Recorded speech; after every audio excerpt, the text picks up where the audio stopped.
lagi kita di channel yang penuh imajinasi, informasi gratis, tidak bayar. Subscribe. Assalamualaikum warahmatullahi wabarakatuh. Waalaikumsalam warahmatullahi wabarakatuh. Apa kabar sobat Kicau Jelata? Ketemu lagi di channel yang penuh inspirasi, imajinasi dan informasi ini. Hari ini kita masih dalam suasana pandemi yang belum tahu entah kapan berakhirnya ya. Kita dihadapkan dengan gonjang-ganjingnya perpolitikan di negeri ini gitu ya. Yang terjadi adalah informasi bahwa Partai Demokrat dikudeta. Nah, akan dikudeta oleh pihak luar gitu kan. Gimana Bang? Ini mungkin itu perlu kita bahas hari ini ya, untuk sebagai trending topik ya mungkin ya, atau yang lagi viral ya. Ya. Gimana Bang Kica? Ya, sebenarnya kalau kita lihat negeri ini nggak habis-habisnya gaduh ya, dari satu kegaduhan ke kegaduhan lainnya gitu ya. Dan biasanya kegaduhan itu muncul pada saat ada peristiwa-peristiwa yang implikasi, ada peristiwa lain yang gaduh juga ya, yang implikasi kegaduhannya itu menyangkut orang banyak gitu. Katakanlah sebelum kegaduhan Demokrat ini ada kegaduhan soal bansos, ya kan? Kemudian ada kegaduhan lain soal Asabri, ya kan? Soal BPJS, ketenagakerjaan, gitu ya. Jiwasraya. Dan Jiwasraya. Dan seringkali peristiwa kegaduhan yang implikasinya luas ke masyarakat ditimpa oleh kegaduhan lain yang sebenarnya implikasinya ya kalau sekedar kegaduhan partai politik, ya implikasinya kan internal partai politik gitu ya. Jadi ada sebagian yang berpersepsi ya ini kegaduhan yang diciptakan, kan? Tapi oke lah, kita tak hendak terlalu jauh bicara ke daerah sana gitu. Kita coba lihat dulu peristiwa bagaimana awal gaduhnya Demokrat ini gitu ya. Bang Kica ingat tanggal 31 Januari Pak SBY Presiden ke-6 kan? Ya. Betul ya? Itu betul. Di akun Twitternya ini tanggal 31 Januari ya. Jadi bunyinya begini, bagi siapapun yang memegang kekuasaan politik pada tingkat apapun, banyak cara berpolitik yang lebih bermoral dan lebih beradab. Ada 3 golongan manusia, yaitu the good, the bad, and the ugly. Kalau tidak bisa menjadi the good, janganlah menjadi the ugly. Nah, ini kicauan Pak SBY gitu ya. Tentu kicauan ini tidak serta-merta keluar gitu. Pasti ada sesuatu konteks yang latar belakanginya. Gitu. Betul. Dan belakangan kita tahu konteksnya itu apa yang disuarakan oleh putra beliau yang saat ini menjabat sebagai Ketua Umum Partai Demokrat, Yurti Yudhoyono, bahwa ada upaya-upaya tidak baik atau upaya kudeta yang saat ini sedang digerakkan oleh minimal aku sebut 5 orang gitu ya, 5 orang gitu. Dan kemudian berseliweran bahwa gerakan ini dimotori oleh orang dekat istana, kan gitu. Nah kemudian keluarlah satu pernyataan dari orang yang dalam tanda petik banyak disebut di jagat maya, yaitu Pak Muldoko gitu. Dan keluarlah statement awal dari Pak Muldoko bahwa beliau itu rumahnya terbuka 24 jam. Siapapun yang datang dia nggak bisa menolak gitu ya. Nah, yang menarik kemudian ditanggapi ya, pernyataan Pak Muldoko ini ditanggapi oleh Rahlan Nasidik, jangan bohong, itu pertemuan bukan di rumah, tetapi di satu hotel di daerah Kuningan. Kan? Ini perang narasi ya, perang narasi yang membuat arus perhatian publik tuh ya ibarat kata nih ada penyanyi yang seharusnya kita fokus mengamati penyanyi, ya penyanyi sumbang maksudnya nih, ada Bansos, ada Jiwasraya, ada Asabri, ada apalagi lah, ya kan? Akhirnya kita melihat penari latang nih, penari latang yang istilahnya dagelan-dagelan politik model begini ya, yang mengalih-alihkan perhatian kita kepada hal yang substansial gitu ya. Nah, lalu belakangan kita tahu Pak Muldoko mengakui bahwa memang ada pertemuan di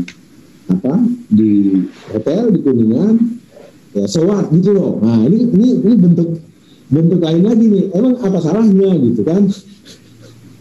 Dan ya. Oke lah, kita nggak usah terlalu ikut arus dengan drama-drama drama-drama yang menurut kita sih udahlah itu urusan internal mereka. Kita perlu bahas di sini apa sih atau strategis apa sih sehingga ada orang ingin mengambil alih menguasai parpol. Barangkali itu yang bagus menjadi topik kita nih, Bendera. Jadi kenapa orang begitu berhasrat menjadi elitis, menjadi pengendali parpol? Nah itu yang perlu kita bahas nih. Kenapa gitu? Ada apa di parpol? Coba Bung Jela urai dulu deh. Oke, baik. Sebelum kita urai ke situ, mungkin sebagai civil society ya, atau jelata ini, kita sebagai jelata ini prihatin sekali ya melihat elit-elit kita ya belum apa-apa sudah mau bertarung untuk 2024. Artinya mencari lagi pemimpin 2024. Sementara pemerintahan presiden sekarang Pak Jokowi ini kan belum sampai setahun jagung lah istilahnya ya. Kok udah mulai berlomba-lomba lagi untuk memikirkan 2024 pemilihan pemimpin nasional. Nah ini rakyat mau dikemanain? Kita sebagai jelata mau dikemanain kan gitu ya. Nah, jadi sedih juga rasanya kok. Sementara kita juga belum keluar dari pandemi, perekonomian juga sangat-sangat terpuruk ya. Tapi elit kita sudah mulai berebut posisi untuk 2024. Ya. Nah ini mungkin yang perlu kita bahas ya, kita bangunkanlah civil society ini, jangan lagi kita semuanya tidur-tiduran saja menonton seperti ini kan gitu. Ya Bang? Ya benar. Kalau kita lihat ya, sebenarnya dari perolehan suara di 2019 yang berlalu, ya, jika parliamentary atau batas minimum pencalonan seorang presiden itu 20%, ya kan? Ya. Maka tidak ada satu partai pun tanpa berkolaborasi dengan partai lainnya bisa maju atau mengajukan calon. Ya. Dari partainya sendiri. Nah, satu-satunya partai yang bisa maju dengan hanya menggait satu partai lain itu hanya PDIP gitu ya. Hanya satu. Sementara partai lainnya itu harus 2 atau 3, kecuali jika mereka berkolaborasi dengan PDIP. Nah, ya. Terkait dengan Demokrat kan suaranya itu 7,7% ya. Ya. Artinya kalau Demokrat ingin mengajukan calon presiden, maka Demokrat harus berkolaborasi dengan partai lainnya, gitu ya. Kalau kita lihat konstelasi yang ada, Demokrat dengan PDIP sepertinya peluangnya kecil ya. Ya. Demokrat dengan PKS, ya mereka kan sama-sama di luar sekarang ya. Itu ada kemistrinya gitu ya. Tetapi dengan PKS saja Demokrat nggak bisa. Jadi ada lain nih dengan PAN gitu ya, dengan segala macam. Gitu. Jadi kalau kita menganalisis bahwa keinginan orang untuk menguasai partai, meski partai kecil sekalipun, ya kan, itu motifnya macam-macam. Satu, ya mungkin sebagai bagian dari kendaraan, ya, atau modal awal yang bisa dijadikan kendaraan untuk meng-approach, untuk mendekati partai-partai lainnya kalau dia berhasrat menjadi presiden. Dan hasrat menjadi presiden ini tentu hak semua warga negara, ya, apalagi orang-orang yang dalam tanda petik sudah malang melintang menjadi bagian dari perpolitikan bangsa ini. Cuman yang kita sesalin yang tadi itu, ini masih 2021, 2024 itu masih jauh. Ibarat kata ini Belanda masih jauh gitu. Tapi kenapa sih begitu berhasratnya ngambil ancang-ancang di saat ini gitu. Kalau memang motifnya itu, ya, apalagi di saat kita sedang berdarah-darah mempertaruhkan nyawa melawan pandemi ini gitu, ya.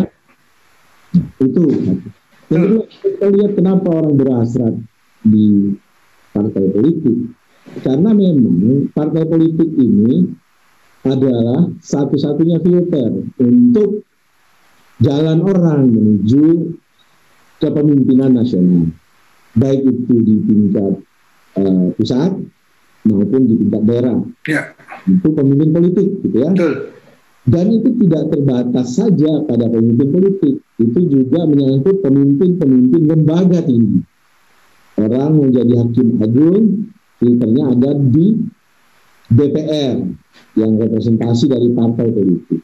Orang mau jadi duta besar atau kepala lembaga tinggi negara atau kepala komisi negara, gitu ya, itu juga harus difilter oleh partai politik. Jadi sebenarnya inti dari begitu besarnya hasrat, karena di partai politik itu ada kekuasaan. Kekuasaan itu dekat dengan kue. Kue apa itu? Ya kue yang bisa dengan otoritas mereka yang berkuasa punya kewenangan, punya peluang untuk membagi-baginya. Jadi kekuasaan itu erat dengan kemakmuran. Barangkali itulah yang dilihat oleh para politikus kita, gitu ya. Dan sebagai buktinya kita lihat pasca reformasi 98, ini 20 tahun lebih, gitu ya, kan serial-serial penyalahgunaan kekuasaan dipertontonkan di depan kita, ya kan? Bagaimana korupsi politik itu dilakukan. Penggarungan dimulai dari pengalokasi anggaran di DPR, ya kan? Kemudian kong-kali-kong dengan para PPK segala macam gitu. Mengambil proyeknya, dan nggak susah. Nazarudin kita lihat, Setia Novanto, ya, dan banyak yang lainnya gitu. Dan itu di level pusat sampai ke level kabupaten kota dan gubernur. Nah, inilah yang membuat kita galau. Lalu apakah ada peluang bagi kita untuk memperbaiki negeri ini, gitu ya? Barangkali mungkin ya peluang yang dimungkinkan oleh undang-undang untuk mengajukan calon independen, ya kan? Calon independen itu adalah calon yang tidak diajukan oleh partai politik, gitu kan? Ini yang perlu kita inisiasi, gitu.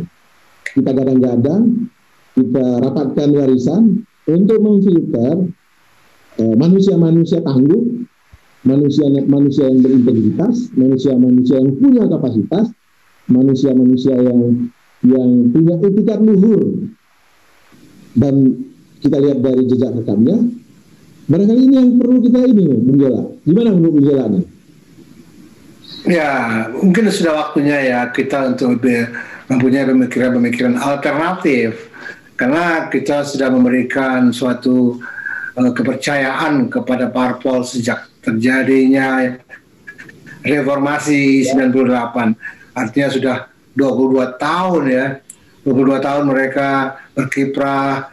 Apa yang kita lihat semua hanya mementingkan kepentingan kelompok, golongan, dan partainya saja. Nah, ini civil society yang begitu banyaknya ini kemana aja gitu kan. Jadi kita pikir sudah waktunya civil society ini mulai bangun ya, mulailah memikirkan untuk menjaring orang-orang yang bisa dijadikan pemimpin nasional ataupun pemimpin daerah yang tidak perlu mengeluarkan uang ataupun mahar atau segalanya ya, tapi tentu saja orang tersebut punya modal, minimal dia punya modal intelektualitas, integritas, dan rekam jejak yang baik, gitu kan. Saya kira banyak itu orang-orang yang seperti itu yang bisa kita rekrut. Nah sekarang lembaganya yang belum ada kan gitu ya Bang ya. Mungkin perlu kita pikirkan bersama untuk membuat satu lembaga yang bisa menjaring orang-orang terbaik di negeri ini yang akan kita promote untuk menjadi pemimpin kita di daerah maupun di tingkat nasional. Karena kalau kita masih mengandalkan seperti ini, kalau tidak ada yang mencoba untuk berubah, tentu kita akan hanyut dengan kondisi seperti ini terus, gitu ya. Artinya pemimpin itu dikuasai oleh yang oligarki maupun oleh partai yang merekrut dia, gitu kan. Nah ini mungkin perlu ya pemikiran-pemikiran, karena kita sudah sangat kecewa lah dengan parpol ini ya, selalu saja tidak pernah berjalan suksesi itu dengan mulus, gitu kan. Kita bisa lihat dulu Golkar juga bagus, begitu suksesi pemilihan pecah belah, akhirnya yang satu keluar, yang satu bertahan, ya akhirnya bikin partai yang lain lagi, itu kan terjadi kan. Kemudian juga partai yang lain, ya ini yang kita contohnya Partai Demokrat ini. Jadi ribu-ribu Partai Demokrat ini ada beberapa pendapat dari orang-orang tertentu ya, misalnya kita lihat dari partai PDIP, mereka bilang itu kan masalah internal mereka, Partai Demokrat, kenapa mereka tidak bisa menyelesaikan internal. Tapi kalau ada lagi yang dari partai yang lain, misalnya seperti dari PKS, ya itu bilang ya jangan dirusak dong parpol ini, karena parpol ini adalah pilar dasar dari demokrasi kan gitu. Nah saya ada yang merusak pilar dasar demokrasi dengan merusak parpol, gitu kan. Tapi sebetulnya yang penting adalah parpol ini sudah cukup lama diberi kepercayaan, seharusnya mereka sudah mapan dong untuk bisa menjalin solidaritas di dalam diri mereka sendiri. Tapi kan nggak bisa terjadi karena semuanya berkepentingan tidak terhadap kelompok-kelompok. Jadi begitu ada faksi di dalam satu partai pasti akan pecah, gitu kan. Nah jadi mari kita coba untuk mencoba pemikiran-pemikiran alternatif lain. Kita hanya sebagai jelata kan kita hanya bisa melontarkan gagasan seperti itu. Mudah-mudahan gagasan ini bisa disambut dan kita lembagakan. Jadi tidak hanya sebagai orang di pinggir jalan, gitu kan ya. Gimana Bang? Ya jadi gini, nggak ada salahnya kita juga, ini kan bagian dari kita ya, bagian dari kepentingan kita, bagian dari hak kita, gitu ya. Dan ada acuan agamanya. Jadi ada seruan itu kan, ada bahwa Allah tidak akan merubah nasib suatu kaum kecuali kaum tersebut ingin merubahnya, ya. Lalu kita kasat mata kita lihat berseri-seri ketidakbenaran, terutama yang menyangkut korupsi, kita saksikan, gitu ya. Dan kita tahu itu sumbernya adalah mungkin seleksi dalam perpolitikan atau partai politik tidak berjalan sesuai dengan yang kita harapkan, gitu ya.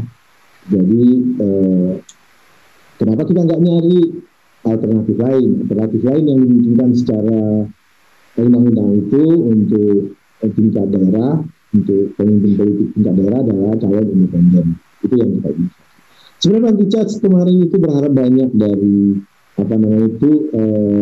challenge yang dilakukan oleh Rizal Ramli dan Refdy Harun ke Mahkamah Konstitusi ya, soal batas minimum pencapresan.